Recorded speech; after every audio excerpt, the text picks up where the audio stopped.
So for my first video, I really wanted to explain how neurotransmitters are released within the central nervous system. So normally the inside of a neuron is around negative 70 millivolts.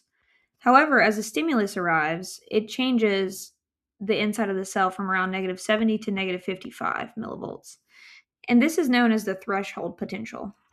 And once this negative 55 is reached, it triggers the opening of sodium channels.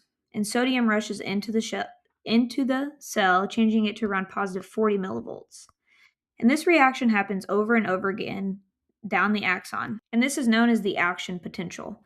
Now, as this action potential is propagated down, it reaches voltage gated calcium channels. And once it reaches these voltage gated calcium channels, they open, and calcium is able to rush into the neuron. This influx of calcium allows these vesicles full of neurotransmitters to fuse with the presynaptic terminal and be released into the synaptic cleft. These neurotransmitters can then bind to receptors on the postsynaptic cleft and either open or close different ion channels. This opening and closing can be either excitatory or inhibitory, and it generates a postsynaptic potential. The neurotransmitters are then removed by glial uptake, and then the vesicles are actually recycled to be utilized again.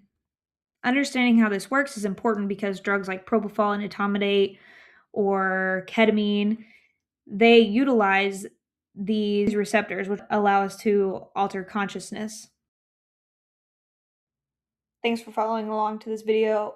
Follow along to this channel. I'm going to be posting different drugs and their mechanisms of action. This is going to be a CRNA focused channel, but it's for anybody that's interested in drugs like I am. So follow along and thanks. Still workshopping the logo.